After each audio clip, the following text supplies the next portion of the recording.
Okay, welcome to game two of the quarterfinals against McLuhan Sauce on blue-white or a band control here. We're on the play because we lost game one, unfortunately. So these types of force negation matchups are very tough for Neoform. It's very hard to beat even one piece of counterspell, let alone multiple. So what we did here is we took out some of the Chancellors because you're less likely to want to turn one them.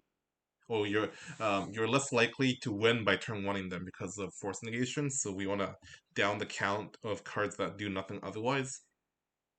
So we brought in four blue packs. We took out the children and the wild cantor.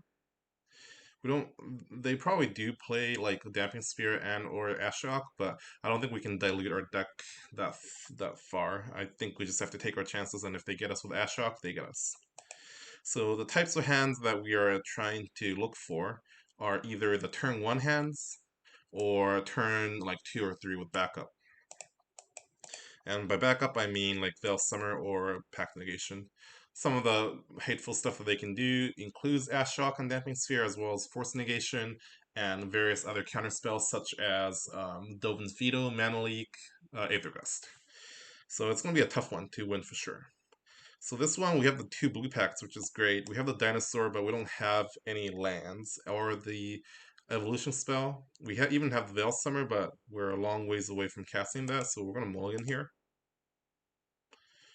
Believe this is a keep here, so Glittering Wish is a Neoform from the sideboard. We even have the Veil Summer as a backup. If we do draw the third land, we're just going to pitch the Nourishing Shoal and hope for the best, I think. And that's indeed what we did.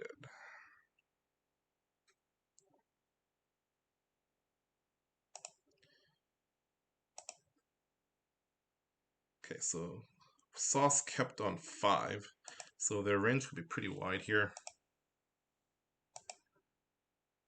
So we have the combo, we have the clean combo, but we ideally want a Pact Negation or one more land, so we can have backup here. So we're just going to Glittering Wish for a Neoform, and then reevaluate after our draw step next turn.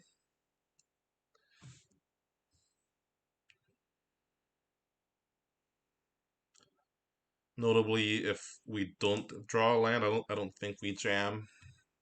Well, it's possible that we jam here. They kept 5. A lot of the interactions are 2 mana, so I probably would not jam, especially given that we're one land away from significantly increasing our chances of success. Okay, so now we have the land. I think we're most certainly going to be trying to jam here, and the question is hmm, whether we lead on Veil Summer or whether we lead on the Neoform. So as I said, I generally prefer leading on the Veil Summer. The the benefits of leading on the Neoform is that,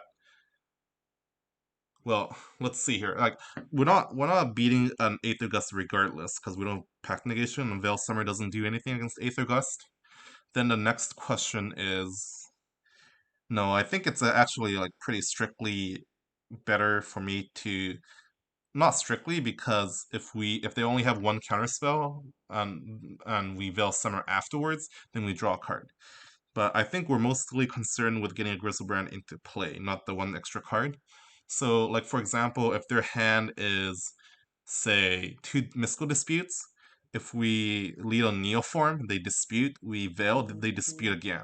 So that actually works out very badly for us. Whereas if we lead on Veil Summer, that makes their hand very awkward, right? Because they can't dispute the Veil Summer, and their 2 dispute hands suddenly looks very useless. So I think we lead on Veil Summer here and see what they do.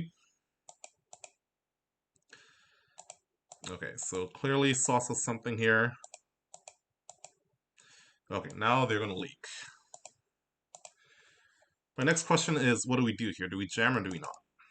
They multi-5, so they could have just kept like lands plus Mana Leak hand, for example. That's certainly in their keep range, I believe.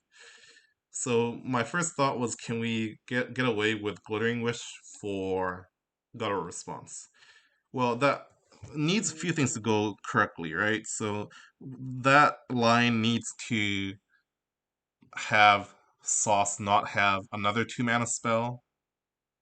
Sorry, not have a Ashiok, so he can slam down and like end the game on the spot.